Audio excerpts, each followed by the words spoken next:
weekly dose of hot takes, plot twists, and unfiltered book talk with your favorite romance-obsessed besties, Maddie and Kyla. Hello. Hello, welcome back, everybody. Yes. Sorry for the delay. Had some health things happen. Yes. I don't know. You probably can't tell. Oh, you can tell on the camera. That bruise, we made jokes that that's the hand that I backhand my husband with, even though that's not what it is. From all your IVs, huh? Yeah. Yep. Yeah. Well, not IVs. We called them the vampires the whole time. It was the lab Drawing techs. blood. They come in at 3 a.m. and they draw blood. It was like, geez. why 3 a.m., guys? They do pick the most horrible times. It's Literally. always such an inconvenience. But I'm happy that we're back and you're feeling better. Excited to film this episode. Me too. A little bit different than what we've been doing. Yes, we are going to talk to you guys about tropes.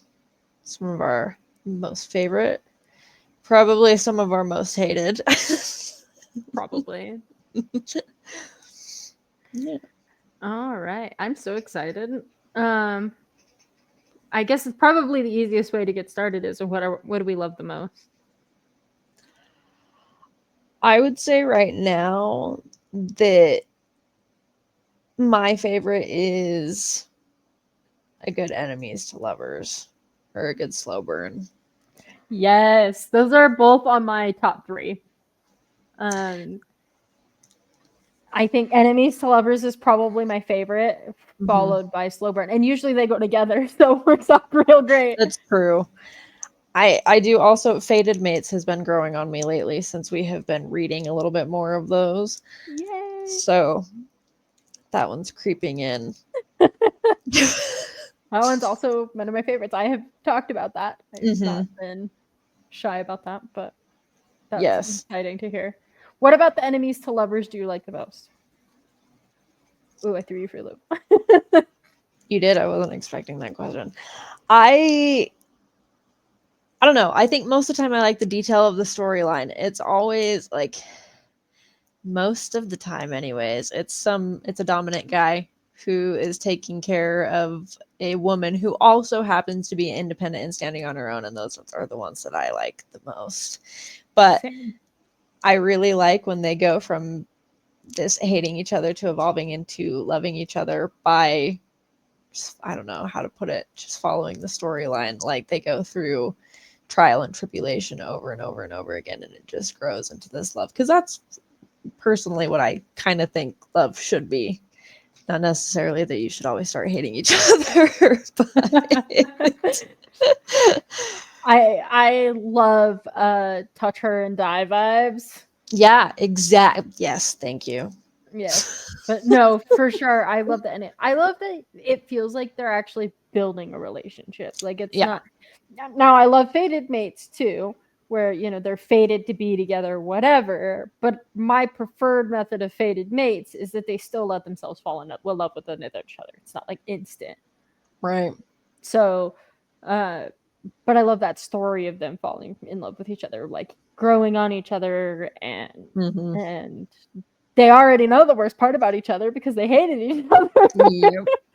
I do kind of like when those two get combined as well, enemies to lovers and fated mates, because it's always really interesting to watch a fated pair go from absolutely hating each other to having the most in-depth love that you could experience with someone. Right. For sure. And then of course the tension building of a slow burn. It's not just that. Not that I'm not into a good, just smutty book straight out, but the build up to that is nice too. Some foreplay, if you will. Yeah, I was gonna say you need a little foreplay. I was amazing. I was kind of like, maybe not get raunchy, and then I was like, what am I talking about? This is naughty narratives. That's what we're here for. Exactly. That's amazing. Speaking of that, one of my top hated has to be scenting. That seems to come up frequently in our books. I really wish that it freaking wouldn't, man. I think they can be done okay. Um, but I see where you're coming from. In the last few that we've read where it just comes up and he just nastily says that he can just smell it on her, that to be, it's like, come on, dude, why do you have to point Or it out? being able to smell when they're ovulating, that just freaks me out. I'm like, come on, Yeah, it's man. weird. Like, Yeah. I think no. it can be done well, like we've read quite a few now with some form of fae or something like that. Mm-hmm. They typically have enhanced sense of smell, but you don't need Right. to point it out all the time. No, exactly. I like hearing about all their powers and stuff, but that's one that I just don't need to. We can all assume it. I don't need to hear it. Right. You know? For sure. I get that. I think for me, the biggest one that I hate is CNC. I can't. That's up there for me too. Definitely.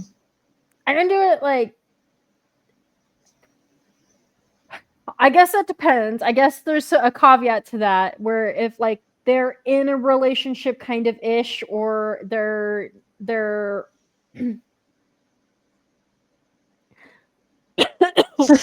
sorry, I'm trying to find the words. You're okay. Um where it's not so much like the first time that they have sex is a CNC situation. Mm-hmm. That to me feels like it's just kind of rape. Yeah, I don't disagree with you. I think that yes. There's no conversation of what's too far. It's just kind of No. done. I think that's I'm looking at partially you, why. haunted Madeline. Yeah. That one, I also feel like Feather's so vicious a little bit. I mean, he definitely rapes her. Like, that happens, but it's happened in a couple of the books that we've read. I don't know. It makes me hate the male character. Honestly, it's really hard for me to get past it. Yeah. And maybe that comes from personalized trauma. I don't know. But I can get behind it if there's Yeah. like some form of conversation. Not even a conversation about it. If there's some form of trust built up between the characters already, then Hmm. it's not as terrible to me because they can, or maybe there's a conversation afterward. I don't know. I don't care necessarily as long as there's some kind of Some, yeah, yeah, there has to it be some kind of building for it. It can't happen just and then happen. brush it off as if nothing, as if it's totally chill. And I'm over here like, Yeah. I would be calling the cops. What do you mean? Yeah, it's yeah. That's how I really, really felt with Does It Hurt after the shark scene. Like, as brutal as, I mean, it was so brutal. That was, yeah. And there was no lead up to it. They No, had no trust in one another. As a matter of fact, they hated each they other. hated each other. Yeah. They were both using one another to try and achieve Mm-hmm. something. No, I 100% agree. The other one I have as hated is I can't get behind a really large age gap if it's a realistic book. If it's fantasy, it's different. I can somehow manage it, but if it's a realistic book, I can't get behind a huge age gap. No, I don't disagree with you. I'm right there with you. It's kind of the same thing with professors and students. Like, there's a very close line there, and it's hard. I Not hating for those of you who like it, it's just not No, my thing. yeah, exactly. I the other one that I really really struggle with is, and this is another haunting Adeline looking at you, is the fucking Stockholm syndrome. I do not want to see a woman fall in love with you after you stalk her and torture her and do whatever. That's bizarre. That's so funny because Lights Out is on our I know. DVR.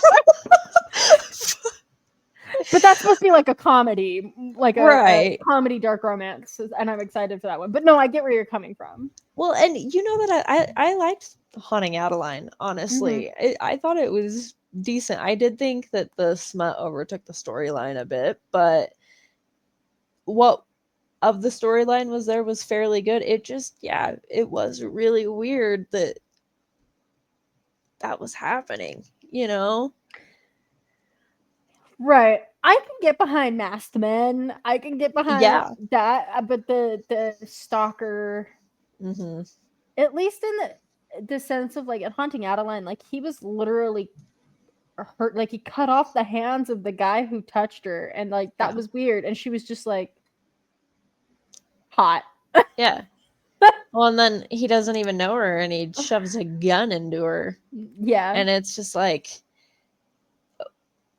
especially with no trust behind it, that's just Wild. no, that's wild. That's insane. Yeah. That's also just insane. But like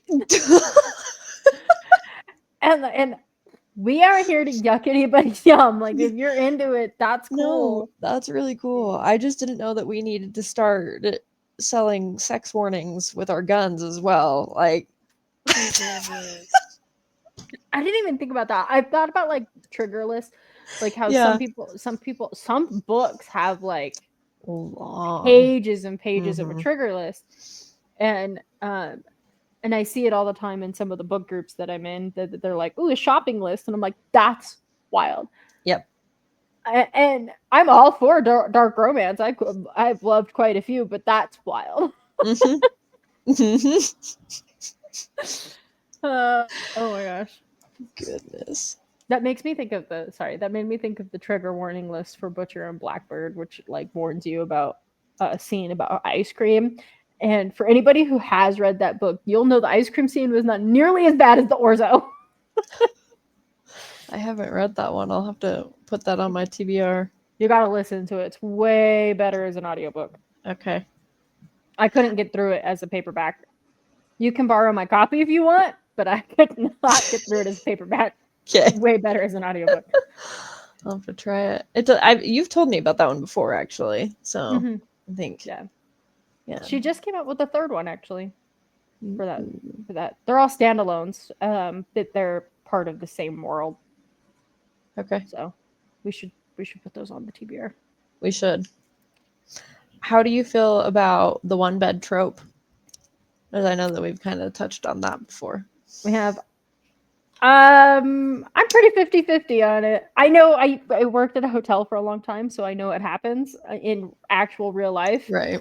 And probably more often than people think it does. Yeah. And so I'm okay with it, but it has to be set up well. I agree. I think it's situational. Yeah. I didn't enjoy I enjoyed parts of it and Does It Hurt, but there were other parts where I don't know. I guess I related to it. Like turning over in bed and being the person crying, staring at the wall. I mean, even as a kid, that happens. You know, it's not, like, yeah. I don't know, those situations. I don't care I think for it. The like you go to a hotel and the only hotel room that they have left is a king size bed, like that. It happens for sure. It happens all the time, but so I do think it gets kind of overused, especially if it's not played out right. No, I agree. So I'm 50-50 on that one. The other one that I'm 50-50 on is the pregnancy trope, and I know so many people hate that trope, but I'm pretty 50-50 on it. It has to be set up well. Do you mean like them getting pregnant, or like the main character getting pregnant? Yeah. Okay. I don't know that I've ever really. Actually, I don't know that I've ever really read a book where the main character does get pregnant. It's always talked about, like, you know. I feel like it's just so hated and so controversial of a trope. And we don't read a lot of contemporary romances, and maybe that's why we haven't read a whole bunch of them. But I know even Akatar has it in the last book a little bit. And they talk about it in Shadows So Cruel in the second book a little more than the first. Mm-hmm. Well, and it was a huge like fan theory about Onyx Storm was that Violet was pregnant. And for me, I'm all for a female character. I mean, as a mom, you know, I'm all for a female character getting pregnant in the right circumstances. And even if it's the wrong circumstances and she turns into a total badass despite her pregnancy, I'm okay with that too. But just to be pregnant to push the storyline, that bothers me. Yeah, I could agree with that. I think there's nothing wrong with her being pregnant if she wants to continue being pregnant and badass and doing things. But if I don't know, that's kind If of it that's an turns her into a interesting one. damsel in distress, like I'm all for like the man even getting like super protective because she's pregnant, you know, like I was trying to think of an example and I can't think of one off the top of my head. You know, I can be there for that too, but I also am just kind of like, it has to be set up well. Nobody is going to want kids in a time of war, you know, like Right. especially if you're fighting in the war, like that's just a huge inconvenience. Right. It I think ain't we have easy. to there has to be some consideration taken to where a lot of these times in these books we don't hear about them using any form of conception. Like, and most of the time it's based in a time where they probably wouldn't have any form of it anyways. Like, Right. Yeah. you know. So it's just prayers, I guess. I know some of them, I know like in Fourth Wing they talk about tea, something like that. Yeah, something like that. Tincture, something like that. I can't Mm-hmm. remember off the top of my head. Um, Quicksilver, she took care of it by just sterilizing Sarah's vein. Yeah, that was fucked. That happens in a lot of books, I feel like that The Witcher. I don't know if you've read or watched any of that series, but that happens to a lot of the mages. In order for them to become a mage, they have to be sterilized. Yeah, I didn't know that. There's just, I mean, I feel like it's a tacky way, but it works. Mm-hmm. I mean, yeah, getting rid Right. of the organs would do that. Yeah. My personal book, they do talk about it, and it's tea that they use. But yeah, I mean, I guess some of them they just don't mention it and hope that you don't think about it. Some mention the smell, like we've said. Mm-hmm. You know, they know when they're ovulating and not. And I think they do also mention sometimes them just using the good old pull out method. So trustworthy. Yeah. It's funny. How do you feel about violence as a love language being a trope?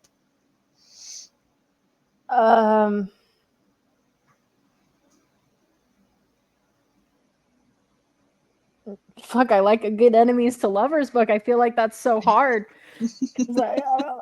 I'm like, man, I don't know. I guess it depends on the premise of the book. True. If I'm reading more of there's a fine line between violence and abusive.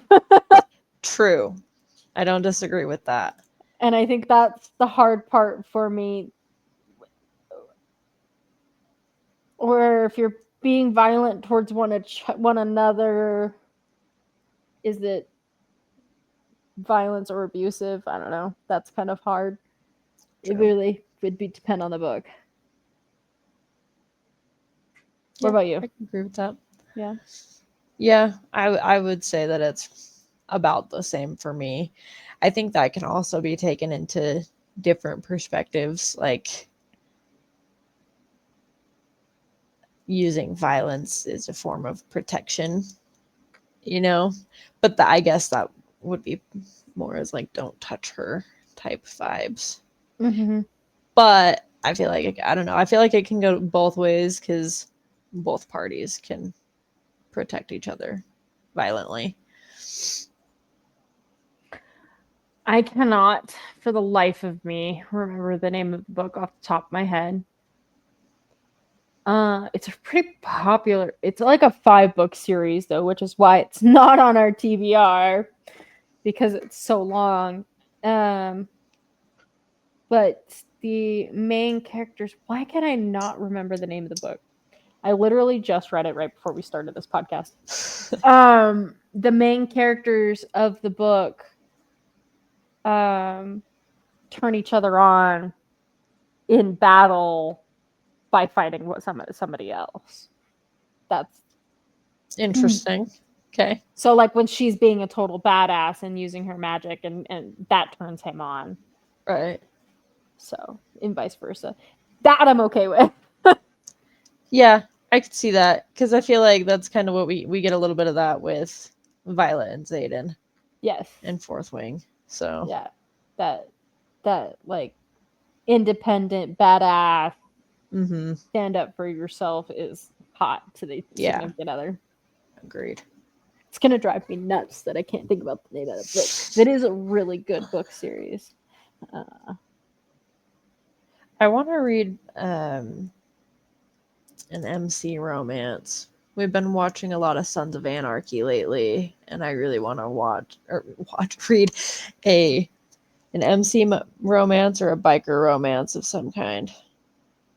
So if any of you listening have a favorite, shoot it on over to us, because I haven't done any research on them.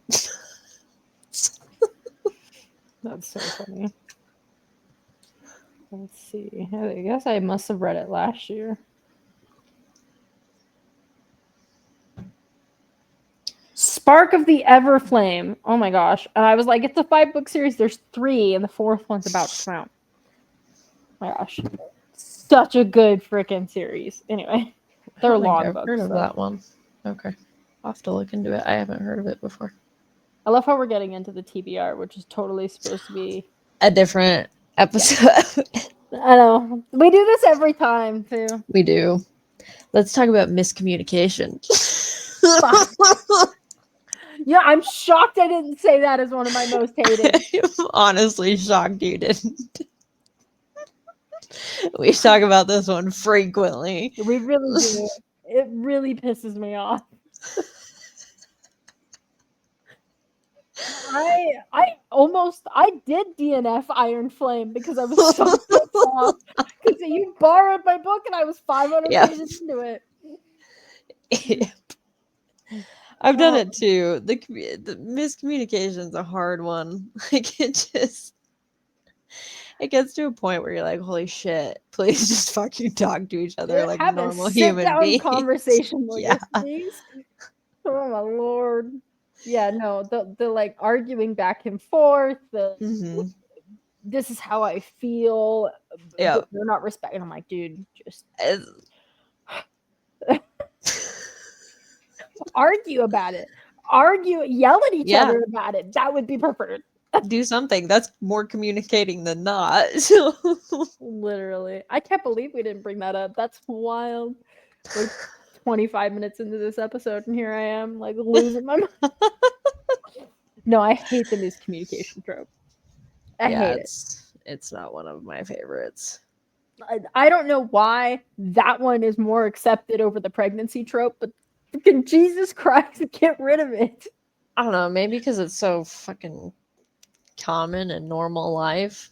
People relate to it. I have no idea. Can't. No. Communicate with your person. Literally. I realize that some conversations are hard. Get drunk, have them. I don't get high, whatever. Do something, whatever. You should be able to trust your person enough to have those conversations. If you can't, you probably shouldn't be together.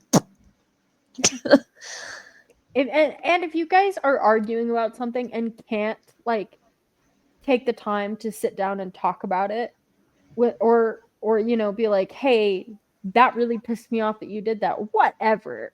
Yeah. Like, keeping secrets from one another, all of it's fucking garbage. Yeah.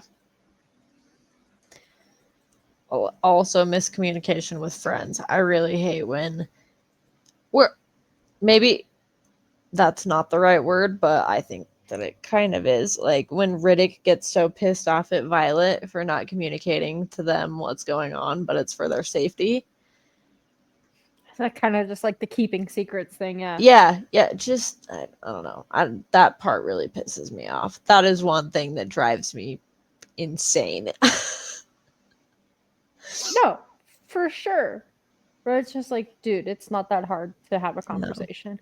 No. It might be a difficult conversation, might be awkward AF, but it's not that hard. No. Because if you tell somebody that you're just trying to protect them, they're going to tell you you're an idiot. I would. Yeah. Yeah, protect me, 1, from what? 2, why can't I protect myself? Exactly. And 3, how can I protect myself or know what you're like? Yeah. Mm-hmm. Agreed. Oh, I can't believe we hadn't talked about that. That was a good one. That one drives me nuts. I even had it starred and I forgot to bring it up. I don't even have it written down. But that'll make me DNF a book so fast. Yeah. It definitely makes it a lot harder for me to read. I get angry. Obviously. But I get like, I'm just like, I fucking hate these people. I can't even. There are some things that I do understand, within the miscommunication trope. I'll give it that, where maybe there's a reason why they can't tell them, like a spell, curse, whatever. But to just be like, oh, I can't tell you because I'm worried how you'll react. No. We cannot. No. It's bullshit. It's like in Quicksilver, he has a reason. Right. It's a blood oath. Have a reason for it and I will understand. Until then, stop writing it. I'm just kidding. Literally, you have to have a damn good reason for them to not communicate or whatever. And I think that's what bothered me so much about Iron Flame is Xaden's whole big secret wouldn't have been a big deal to Violet. Yeah. And it just, we had this same freaking argument between the two of them the whole goddamn book. The whole book. I could understand. It wasn't good, but I think Iron Flame is the worst out of the 3. It's funny because I think it's my favorite out of the 3.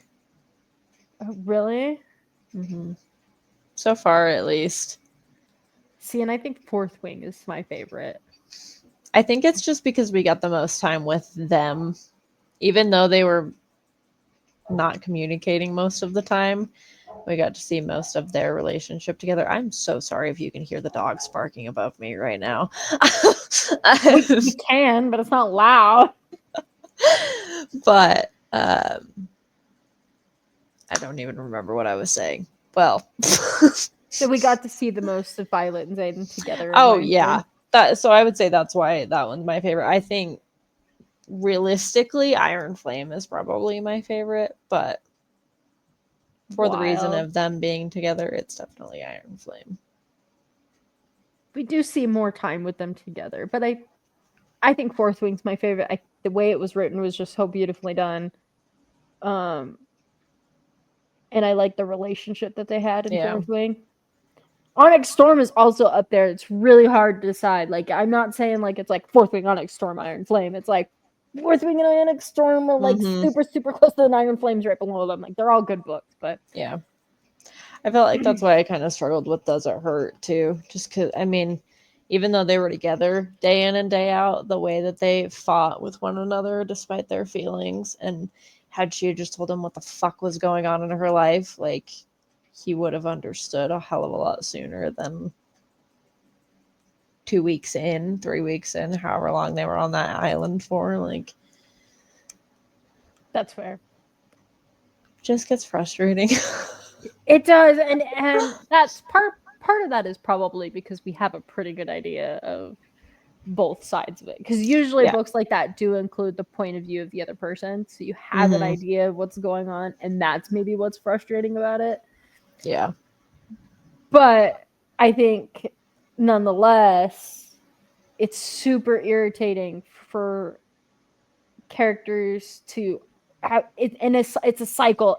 If the cycle is just one cycle, miscommunication, and then they have a conversation, and maybe it's like a third of the book, sure, whatever. But if it's the whole freaking book, of the same argument. That's what bothers me. I agree. So That's very fair. As you guys can all tell, we hate miscommunication. talk to me, damn it. The real reason we hate doctors. Literally. Oh All my right, God. everybody. I think that we're going to cut this episode a little bit short tonight just due to healing. I literally had brain surgery, guys. Yeah. Yes. We were hoping to be completely back to normal within the next week or two, and we do have a pretty cool surprise coming up for you guys. I don't know. Are you wanting to tell them about that now, or do you want to wait? Let's wait just in case Okay. something falls through. But Okay. we have something in the works that we're super Yes. excited about. Yeah. So that should be really fun, and hopefully we can tell you guys about that in the next couple of weeks. Yes. And then we will have an episode coming out next week on the ritual. Yes, that's our next read. So we're finishing that book up right now. Yep. So yay. Well, please like and subscribe. It helps us the most. We have noticed quite a few people have started to do that now. So we're going to keep mentioning it, as annoying as it is. But thank you guys. It really means a lot to us. We hope that you enjoyed this episode. And, you know, if you want to let us know what your favorite tropes are, what your most hated are, drop it. I want to hear it. For sure. If you want to talk about the same trope, totally down. We'll have a conversation about it. We might even bring it up again. No. Yes. Yes. Have a great night, everybody. See ya.